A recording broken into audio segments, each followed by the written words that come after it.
हाय दोस्तों, आदाब। मैं डॉक्टर शिकाब की खिदमत में हाजिर हूँ और उम्मीद करता हूँ आप खैर से होंगे, स्वस्थ होंगे, निरोग होंगे।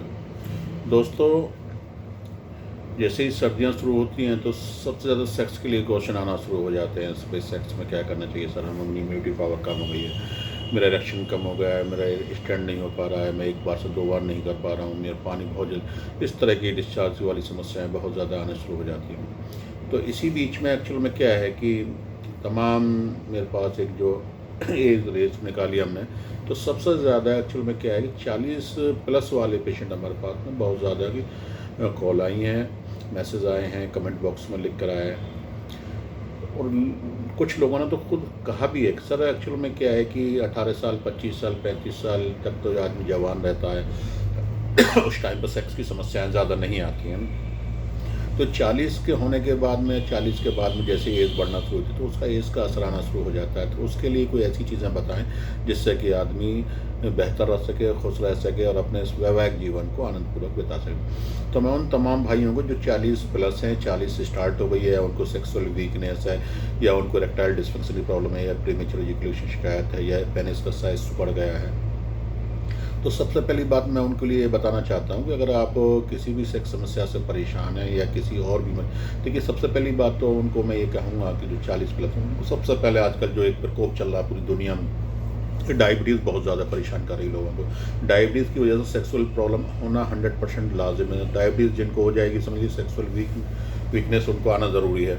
तो मैं आप लोगों से बताना चाहूँगा कि अगर आपको लगता है कि आप सेक्सुअल वीकनेस है और आपको डायबिटीज़ है, तो अगर आपने चेक करें तो डायबिटीज़ को कंट्रोल रखने की कोशिश करें। दूसरा, अपनी जो दिनचर्या है, दैनिक दिनचर्या है, उसमें थोड़ा-सा आपको बदलाव लाना होगा। जैसे कि पहले आप सुबह उठते हैं, सुबह उठने के बाद में तो 2 गिलास गर्म पानी पीना शुरू कर दीजिए, जिससे कि कफ वगैरह जो है, पस वगैरह जो जो टॉक्सिन है, जो बॉडी के अंदर जो कब्ज़ पड़ी हुई है आपके अंदर, तो वो गर्म पानी के ज़रिए, पेट के ज़रिए से, स्टूल के ज़रिए से आपका निकल जाए, साफ़ हो जाए। जब पाचन क्रिया बेहतर रहेगी तो आपको रस बनेगा, रस बनेगा तो मांस बनेगा, मांस बनेगा तो मज्जा बनेगा, और मज्जा बनेगा तो धातु वगैरह बनेगी पूरी तरीके से। में आप ये समझ लीजिए ना। तो ये सबसे पहली बात। दूसरी बात क्या है कि आप सुबह थोड़ा-सा 10 से 15 मिनट जो है एक्सरसाइज़ ज़रूर करें। एक्सरसाइज़ चाहे जिस तरीके से भी करते हो, जिस धर्म को भी मानने वाले हो, नमाज के बाद, पूजा के बाद, जो भी है 10 से 15 मिनट चाहे योगा कर सकते हैं, रनिंग कर सकते हैं, तेज़ दौड़ सकते हैं, या जो है लंबे कदमों से चल सकते हैं। और नहीं कर सकते तो कोई भी घर पे ही जो है एक्सरसाइज आप टहलना ज़रूर शुरू कर दीजिए, और थोड़ा सा ऐसी एक्सरसाइज कीजिए जिससे कि थोड़ी आपको जो है थकावट होगी और हल्का सा पसीना आ सके, तो ये ज़्यादा बेहतर है।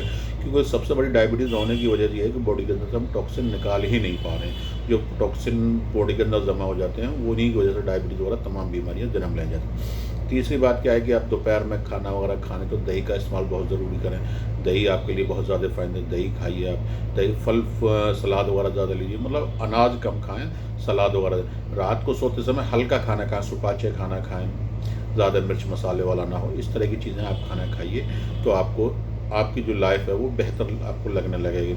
शाम में भी अगर आप फ्री रहते हैं, कोई काम नहीं है, तो थोड़ा टहलने का जो ये 5 और 6 साढ़े 4, 5-6 बजे तक आप थोड़ा टहल चल कर। अगर बाहर नहीं है, बहुत से ज़्यादातर आप समझते कि अभी घर अंदर हैं, कॉलोनियों में बाहर जाना मुश्किल है, पार्क दूर है, पार्क नहीं है, तो आप घर में ही थोड़ा सा अपने रूम में ही 50-40 चक्कर लगा सकते हैं, या छत पर जाकर कर सकते हैं, ऐसा नहीं। तीसरी बात क्या, रात को खाना खाने के बाद जब आप खाना खाएँ तो रोटी थोड़ा कम खाएँ, ज़्यादा ना खाएँ, और थोड़ा-सा जो रात में दूध लेना, अगर आपके यहाँ दूध अवेलेबल है और दूध गाँव देहात से है, या जो दूध मिलता है, तो दूध लेना बिल्कुल बंद ना करें, दूध रोज़ाना लें। और अगर आपको कोई बीपी की, कोलेस्ट्रॉल की शिकायत नहीं है, तो उसमें 1 चम्मच देसी घी आप लेना बिल्कुल ना भूलें।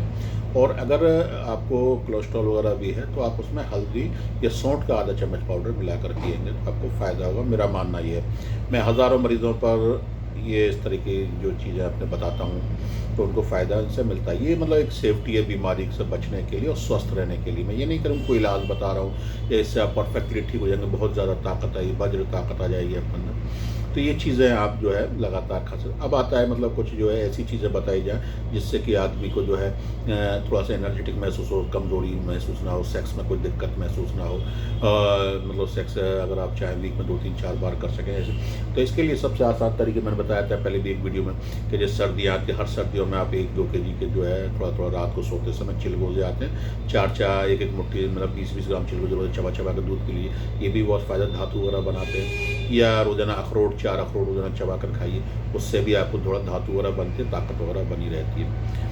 अगर इसके बावजूद भी अगर आपको लगता है कि हम लोग इस सब को कर चुके हैं और रेगुलर कर चुके हैं और कर रहे हैं, उसके बाद भी सेक्सुअल वीकनेस बनी हुई है या सेक्सुअल प्रॉब्लम बनी हुई है, तो आप हमारी दवाखाने पर फ़ोन कर सकते हैं, वहाँ से दवाएं मंगा सकते हैं। बीमारी के अनुसार वैसे तो यूट्यूब पर हमारी ये किसी भी कमज़ोरी के लिए एसएस किट सबसे ज़्यादा बिकती है, एसएस किट आप हमारे यहाँ से मंगा सकते हैं। पेनिस में अगर कोई दिक्कत है तो आप हमारे यहाँ से जो है डबल एक्सेल क्रीम मास्क मंगा सकते हैं। अगर सेक्स में रुकावट बिल्कुल नहीं, पील बहुत जल्दी निकल जाता है आपका, तो उसके लिए मर्द शटाई वटी मंगा सकते हैं आप हमारे यहाँ से। या और ये सारी चीज़ मिक्स हैं, बहुत होता ही नहीं, सेक्स होता ही नहीं, तमाम दवाएं इलाज करा चुके हैं, हार्मोन्स अनबैलेंस है, टेस्टोस्टेरोन लेवल बहुत कम है आपका, सेक्सुअल वीकनेस बहुत है और लगातार काफ़ी टाइम लग के, तो गोल्ड किट आप हमारे यहाँ से, तो तमाम चीज़ें हमारे यहाँ पर अवेलेबल हैं मंगाने के लिए। तो मैं आपसे यही कहूँगा, अगर आप दवा मंगाना चाहते हैं तो वो मंगाने के लिए हमारे जो भी डॉक्टर्स हमारी कॉल उठाते हैं, मेरे कॉल क्लिनिक पर कॉल उठाते हैं, उनको आप पहली बात तो शर्म संकोच ना करें। दूसरी बात क्या है, उनसे कोई चीज़ छुपाए नहीं कि हमने क्या क्यों, और ये भरोसा रखें कि आप ठीक हो जाएंगे। दूसरी बात क्या है कि आप भी सोच बैठे 10-15 दिन में, 1 महीने में, तो उसमें भी क्या दिक्कत है, बीमारी बहुत कई साल पुरानी होती है, आप सोचते हैं 1 महीने में, हमारे आदमी कुछ बताते नहीं हैं आप लोगों को, या आप उनसे कुछ चीज़ें छुपा लेते हो, वो कह देते हैं 1 महीने 2 महीने इलाज कराना, तो आप उतना ही समझ बैठते हैं कि उतना नहीं हो। तो ये चीज़ सबसे बड़ी कंडीशन ये होती है कि आपको पूरी क्लियरिटी करनी है, पूरी क्लियर करने के बाद कोई ही दवा मंगानी है। दूसरी बात ये कि आप कोई भी पेमेंट जमा कराते समय सिवाय डॉक्टर शेख के नाम से या सहार हर्बल फार्मेसी के अलावा कोई किसी भी तरह की कोई पेमेंट जमा ना कराएं। किसी हो सकता है उनसे मेरा नंबर भी मांग सकते हैं, मेरा आधार मांग सकते हैं, मेरा आधार कार्ड मांग सकते हैं, पे हम तभी पेमेंट करेंगे, पहले डॉक्टर साहब का जो नंबर दीजिए, डॉक्टर साहब का नंबर दे दीजिए, या हम उनसे बात करना चाहते हैं, या जो है उनका आधार कार्ड दे दीजिए, तभी हम, क्योंकि आजकल फ्रॉड बहुत हो रहा है, कुछ लोग बाकी जो है हमारे नाम से कॉल कर देते हैं या डाटा पे काम करें, अगर डाटा चुराया वहाँ से जो कह दिया साहब ये उन्हीं की दवा है, वहाँ से अभी भी एक दिल्ली से एक मरीज आया, उनके वजह हमारे यहाँ उन्हीं का बताया और आपके यहाँ से हमने दवा मंगाई थी, लेकिन मालूम चला कोई नवा आयुर्वेदा है, कौन सा आयुर्वेदा। तो इस तरह की फ्रॉड बहुत हो रही है। आप अच्छी तरीके से काम करें, अपना याद रखें, अपने विशेष ध्यान रखें और इस वीडियो को ज़्यादा से ज़्यादा शेयर करें जिससे लोगों को फ़ायदा पहुंच सके। हमारे यूट्यूब चैनल को सब्सक्राइब करना ना भूलें। शुक्रिया, आदाब।